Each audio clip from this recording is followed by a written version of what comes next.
भारत की टेक्नोलॉजी और साइंस को बढ़ाने वाले एपीजे अब्दुल कलाम की कहानी। डॉक्टर एपीजे अब्दुल कलाम को आज भी पूरी दुनिया याद करती है। 27 जुलाई 2015 को भारत के पूर्व राष्ट्रपति डॉक्टर एपीजे अब्दुल कलाम का निधन हो गया था।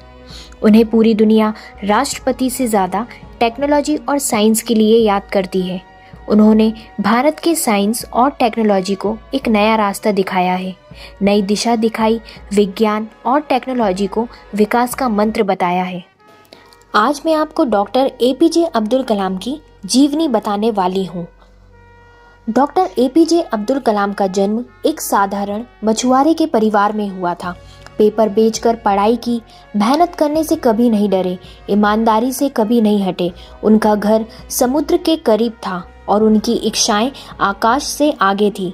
वे अपने पूरे जीवन काल में खुद में समुद्र की गहराई समेटे रहे और आकाश से आगे के रहस्य जानने की अपनी इच्छा को भी पूरा किया।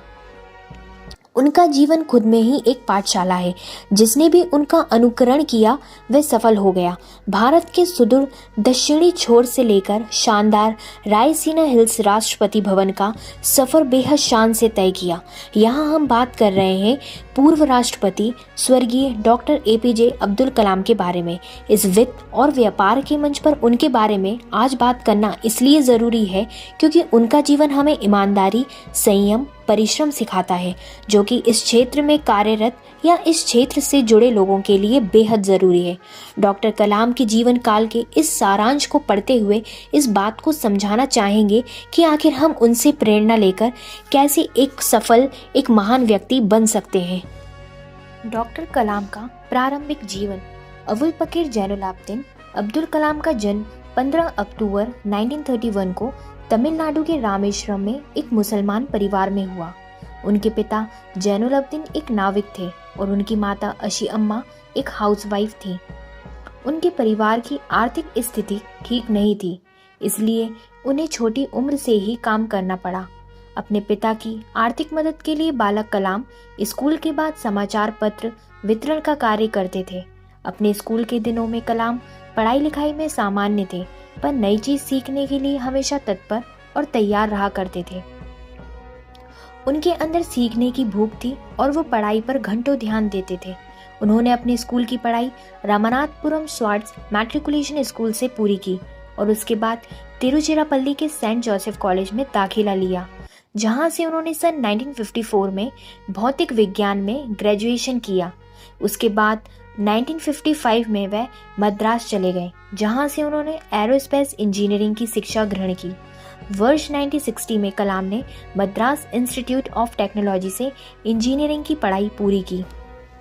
मद्रास इंस्टीट्यूट ऑफ टेक्नोलॉजी से इंजीनियरिंग की पढ़ाई पूरी करने के बाद कलाम ने रक्षा अनुसंधान और विकास संगठन DRDO में वैज्ञानिक के तौर पर भर्ती हुए।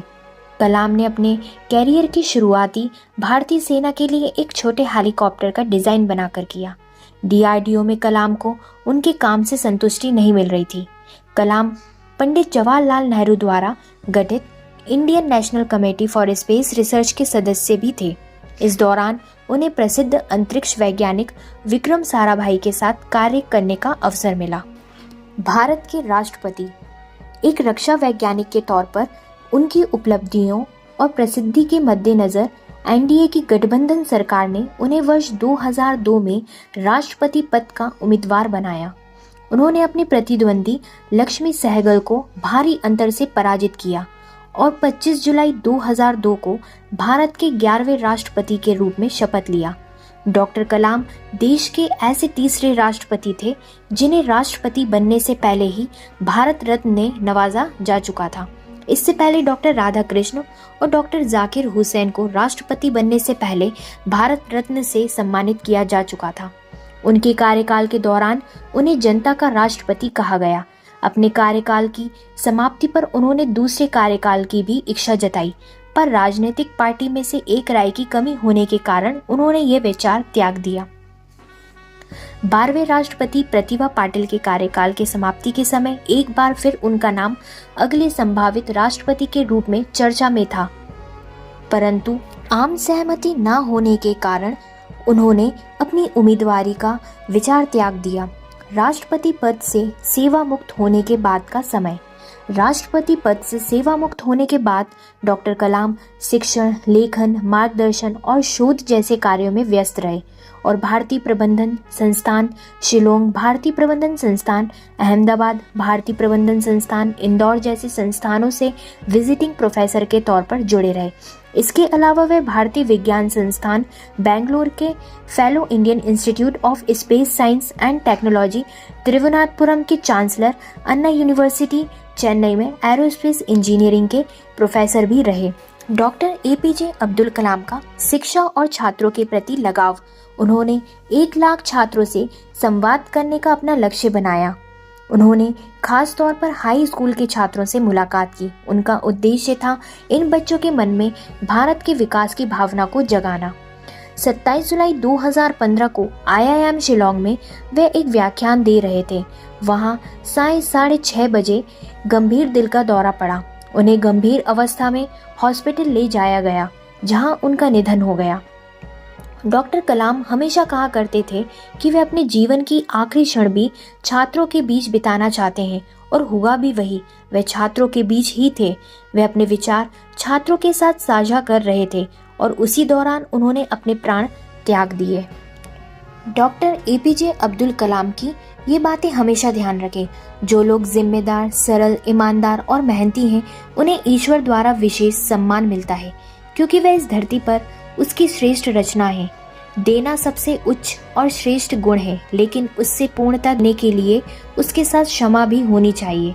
सरलता और परिश्रम का मार्ग अपनाओ, जो सफलता का एकमात्र रास्ता है।